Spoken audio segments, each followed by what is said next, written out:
Good morning, welcome to Fractal Gardens. We're going to go ahead and give a little bit of a garden update today. Just kind of show some things developing around the yard. Talk about perhaps a couple of subjects that might crop up. So over here we have a Barbados cherry. We can see a little baby cherry up around here somewhere. There she is.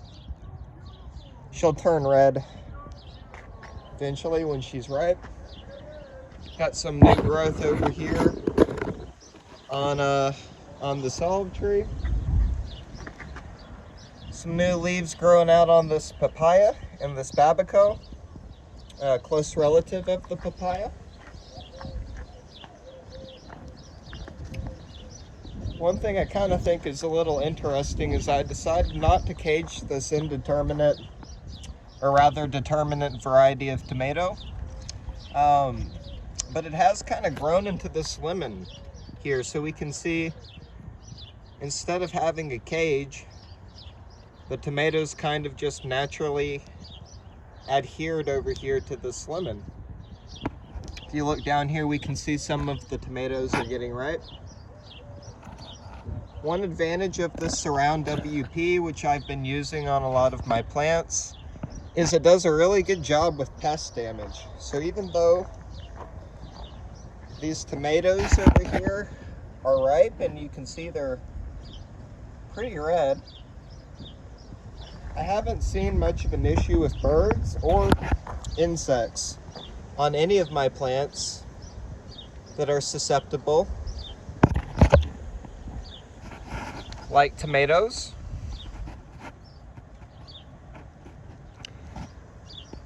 Garlic is maybe starting to die a little bit. One interesting thing we're actually doing here is we're putting a lot of these plants here in very close proximity and actually noticing still good production. I mean, you might see some of the sizing on the fruit might be a little bit smaller when you put plants together, and some of that's a little bit of a dry spell where I forgot to water. But you can see around here, these plants are in very close proximity, but nonetheless, they're all producing, although a little bit less than typical maybe. If you were to space them further apart, they'd have more of a chance of reaching their growing potential. But in close proximity, we can still see production. Look at these two tomatoes. So this one was put here first, so it was able to get established and take a lot of the root space. But even with this tomato right next to it, both of these being dwarf varieties, we're still getting production on this one that's maybe about 5 or 6 inches tall. You can see, hopefully, it's difficult because of the placement, but if we move these out of the way, let's see, there we go. You guys can see some of the production on this 5-inch tomato. How about that? All right, over here we have a lot of new growth on this white sapote. One way that you guys can tell that the Surround WP doesn't harm the plants is you can see on the new growth, the color looks really good. On the areas that were never painted or which have grown since I applied the paint, see how like right here, some of these leaves are just now kind of cropping out. And you can see they're very healthy. There is some yellowing on some of the older leaves. It seems the white sapote does like to do a lot of leaf cycling, just like the citrus, which it's related to.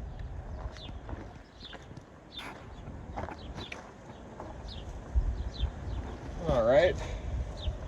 We have the beginning of grape production here on a Zinfandel wine grape. Makes a red wine grape. Here we can see right over here a cluster. So I've secured it here with these garden ties to this grape trellis, and we should be good to go. All day shade over here in Arizona, or partial sun. All right, another one that likes a lot of partial sun would be this passion fruit over here. You can see it's starting to grow. Does a really good job of climbing on its own, so I don't find that I need to train it. We have these buds emerging that are going to become flowers soon, which will become passion fruits later on. Very cool. Very, very cool. Got more of them up here. It seems these flowers, they grow more towards the terminal nodes on plants, so very much towards the ends of branches on the vine, is what it seems.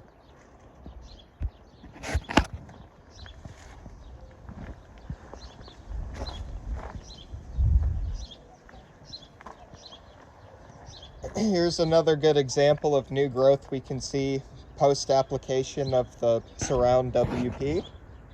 We can see these new leaves are in perfect shape, completely perfect color. And because of that, we know the plant is doing really well and is not encumbered at all by the Surround. Here we have a good angle with the lighting to be able to see the new growth versus the old growth, right? You can see what's new growth because it's not painted. And yeah, all of it looks good. Surround WP, an organic product, adding sun protection in summer.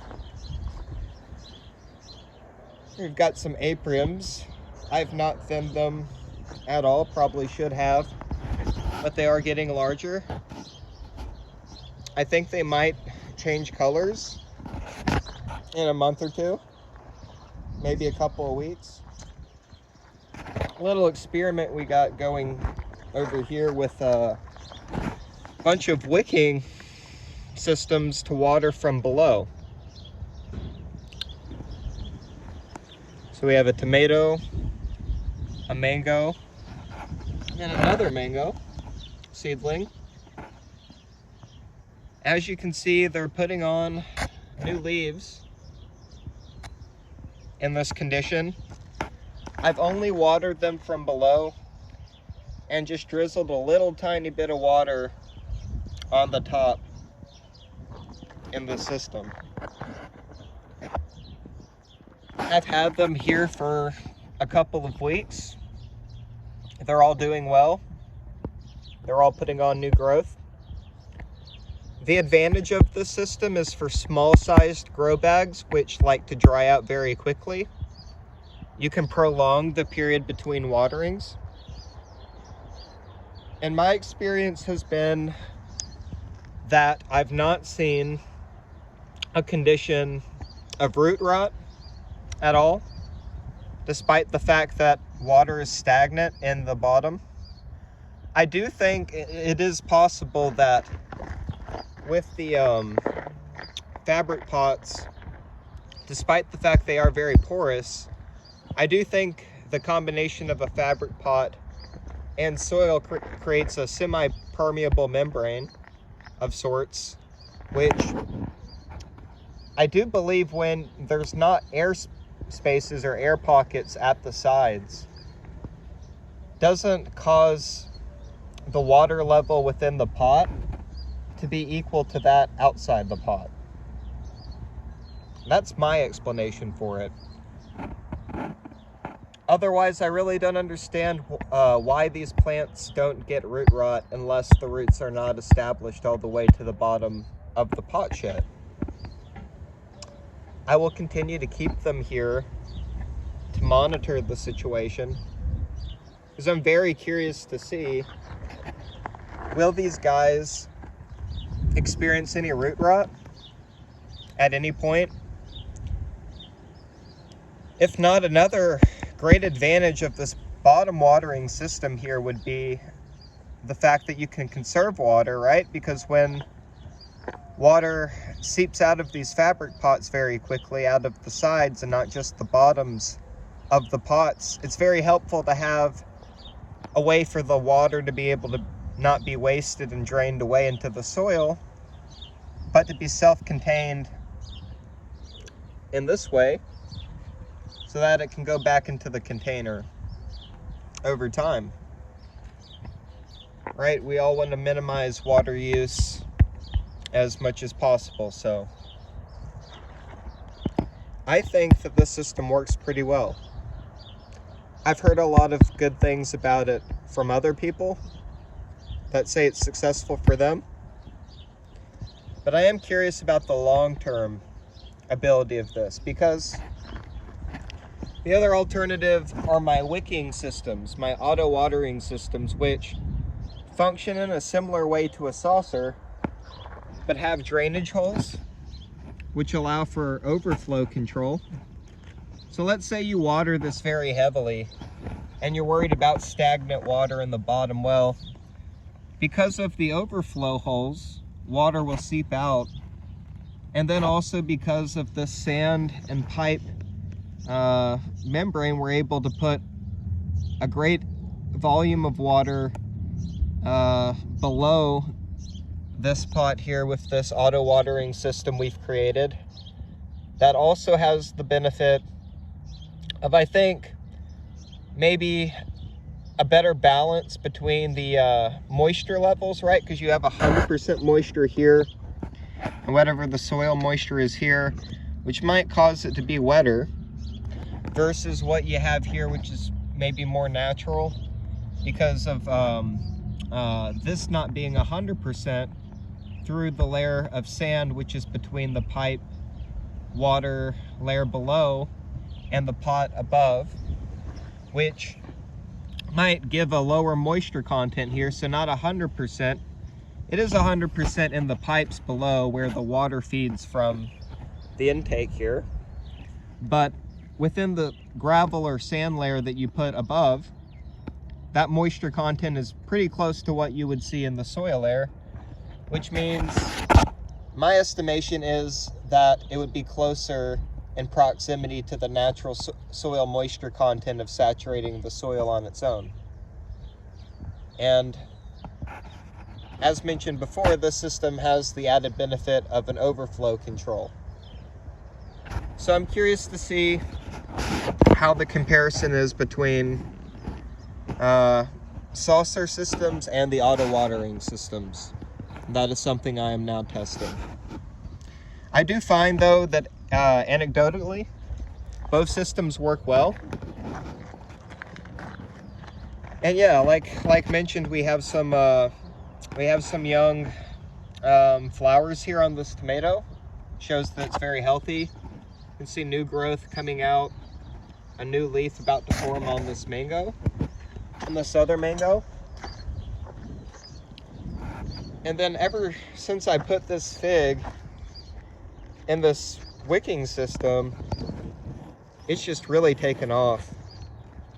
It is very healthy, but it's putting on still more of these early figs. It's doing very well.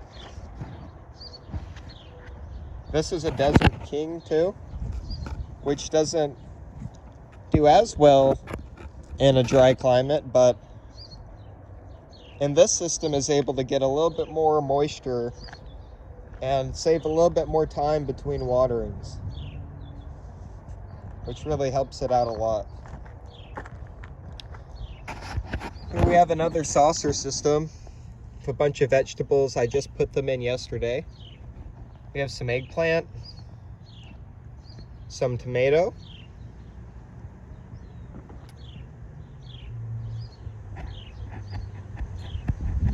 amaranth, another eggplant, another eggplant, another tomato.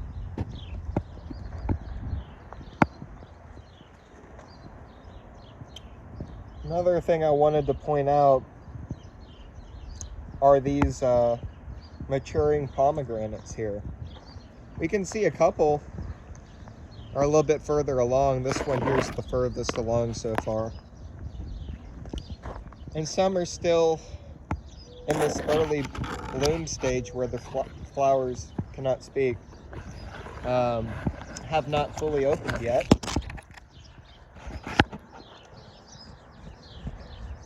Now, to my understanding, a lot of these flowers will not develop into fruit. The way that I can figure it out is once they get a little bit further along in development, the flowers that is, you can kind of look to see if they're becoming swollen or pregnant. And I'm not sure if that's a pollination thing or just a selection on the tree of which ones of the flowers it will allow to become fruit. But once you realize it's pregnant, like this one, you realize that's going to become a fruit. You can see that one's kind of pregnant. You see it's a little bit swollen. This one, a little bit too early to tell. This would be one that it's hard to focus this camera a little bit, but this one is the one that has kind of died off already, so that one's not going to become a fruit. Versus, let's look at the ones that have dropped off. Versus these ones, which you can see are a little bit more narrow. They don't have the swollenness. Yeah, like this is a good example here. You can see kind of caves in a little. Comes kind of like a triangle. A little bit. And if that's the case, it's not going to become a fruit. And that's completely normal. So flower drop on pomegranates and on fruit trees in general is completely normal. And you shouldn't freak out and completely change what you're doing with your tree if it's cannot speak. If your tree is otherwise looking healthy.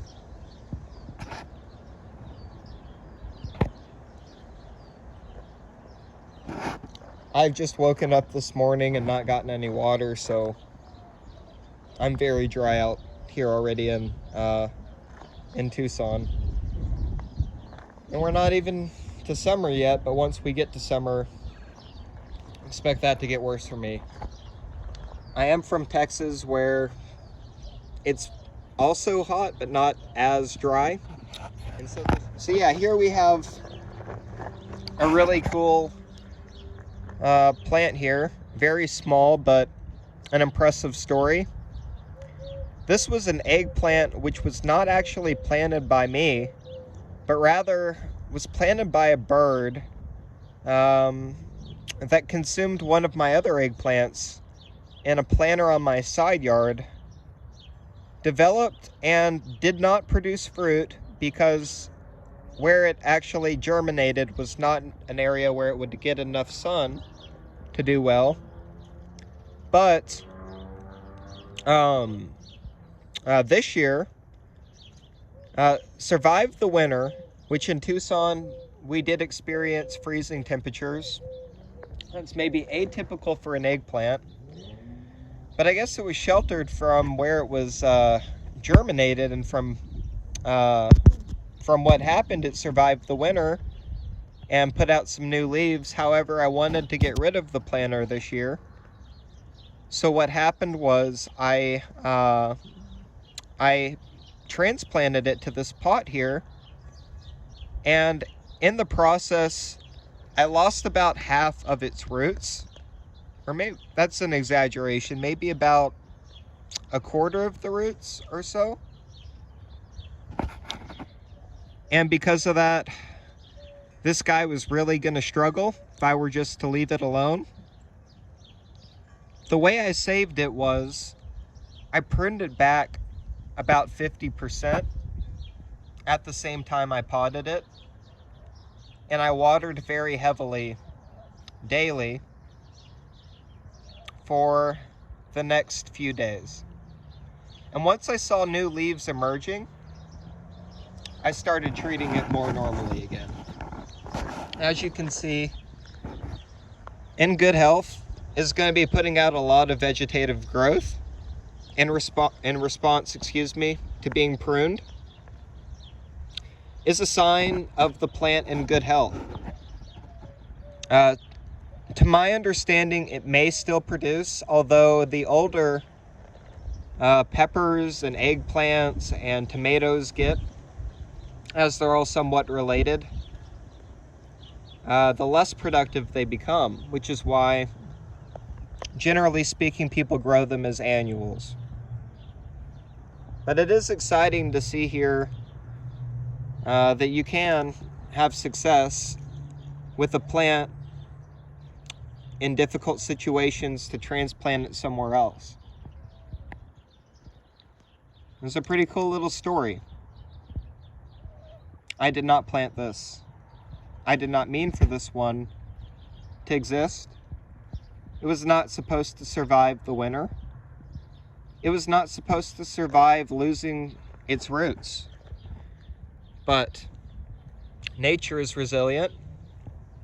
Nature is powerful. And nature is beautiful.